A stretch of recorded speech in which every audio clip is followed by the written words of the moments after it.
This middle section here is their constructed response. That's all the space they get for constructed response. Then they have a lot more space for their extended response, which is question number 5. And if you've been using all the Milestones resources, they're familiar with this, right? They've seen the extended writing response with those bullet points that they should be using as a checklist. All right. Math section 1, this applies to 6 through 8, so we're going to skip this one. All right, online test administration. Again, orient students prior to testing. Just to give you an idea on what some of the online tools look like. And the online kids will have the opportunity to have a practice session before they take the actual test. Okay, I'll get back to you on that schedule. But these are the tools that the 3rd, and there will be a few 4th graders we had to sprinkle into online testing. But 3rd, 4th, and 5th will have these tools to use for online. And this one here at the bottom. If I'm not mistaken, the tools are the same as last year. All right, ELA, reading and evidence-based writing for online test takers. ELA section 3 online, this is what number 59, the constructed response, looks like. So both sides of the screen function separately. The left side is the reading passage and the right side is where they're going to enter their response. So this allows them to be able to refer back to the text without opening and closing up the passage. All right, ELA section 1, item number 5. This just kind of shows you how they turn the page and what their extended response writing will look like. Again, both sides of the screen function separately. This is where they begin writing their response. This will be in that PowerPoint for the kids. I'm going to skip this because this is section or grades 6 through 8. That's for upper grades. All right. This is what the kids will see after the last question. So all those boxes will be checked because they would have responded to each of those. And then there's this button here that says End Test that they have to click on. The student has to click on that. Do not touch their mouse while they're taking the test, okay? So if you have to tell them that they need to end it, that's fine, but let them do it.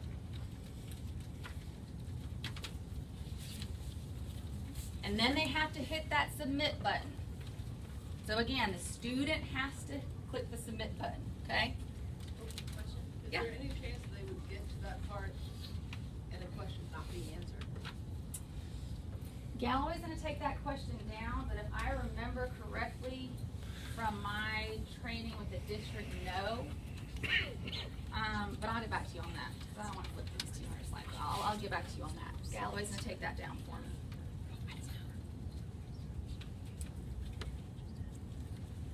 All right, in order for student responses to automatically export for scoring, all sections have to be completed. And the rest of that's for me, but I will be able to go in for the online test takers and see who's still in progress and who is completed. And you see this green box down here. This is why I keep stressing this, because they keep stressing this. Sections believed to be complete but not in completed status can be logged into by the student and under supervision set to completed status using the End Test and Submit buttons. So again, they want the student to go in if we find that they didn't hit Submit, and hit Submit. Here are some of the different item types. All right, so there's multiple part items, and this is really important to make sure you're going over your kids with. There will be a few field test items in science and social studies that won't count towards their score. They won't know what those are. There will be some language arts questions that have 2-part multiple choice questions. I'll show you that in a minute.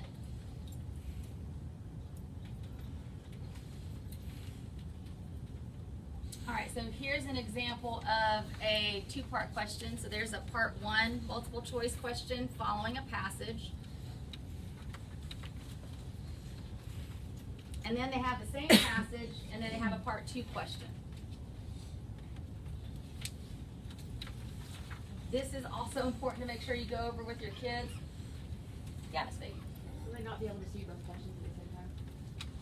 Like part 2, will they be able to see part 1 and part 2? I don't think so. I think it looks just like this. But can you take that down too, Galloway? I'll confirm that, but I think it looks just like this. Is there a link that they can practice on and show? Yeah. The kids will have, yeah. But I mean, will they be able to go back to the question? Yes, Okay. yes. They can go back to number 1 after they've answered number 2, or at any time during the test. Oh, this is the part I was going to point out. It says, which 2 details from the passage support the answer to part 1? A lot of kids aren't familiar with those types of questions unless you've exposed them to it.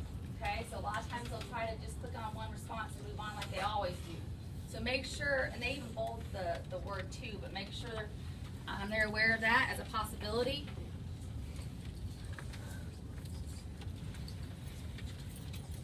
This is another example. It has a part A and a part B question.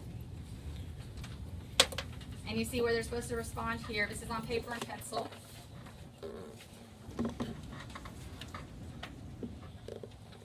Multiple select items.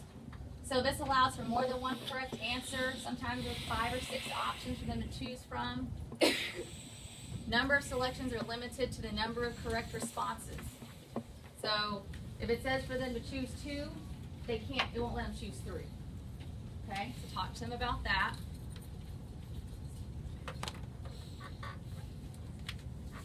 They can get partial points. So this says select the 3 rational numbers. It's only going to let them select 3. Okay? It's not going to let them select more than that. So they need to pay attention to the verbiage in the questions. Here's another example. This one's on paper and pencil. And this is a little trickier though, because it's on paper and pencil, so they just have to make sure they're reading carefully. You can't say anything to them about this. Prior to, make sure they're aware of this though. Testing accommodations. Tomorrow I'm going to hold a separate session, and you're going to get the list in a minute for the teachers who are going to pull the small accommodation groups. Okay, so I'm going to save that in-depth training for them. But you will receive the manuals, all of you. And I am just going to go through a couple slides. I printed all of them for you, but I'll go through the couple up here. Follow accommodations guidance from the accommodations manual and student assessment handbook. Oral reading, signing of reading passages is an accommodation that results in a conditional administration for English language arts. Student responses not collected directly on a paper and pencil answer document in an online test form will require transcription. I think we've worked our way around that. We'll go over that in a minute. Georgia milestone scribing and transcribing procedures can be found in the assessment handbook. So we did have to consider the mode of administration. So some kids have the accommodation for technology applications. So we just resolved that by giving them the online version of the test, okay?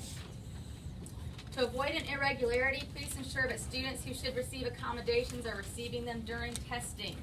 These students should be identified prior to testing. So that's what we've been agonizing over, is making sure that every kid who has an accommodation gets that accommodation. Okay, we are required by law to make sure that they receive those accommodations during this testing administration. All right, so this is the part we really need to focus on here. Breaches of test security. Does anyone have any questions so far? Okay, all right, breaches of test security.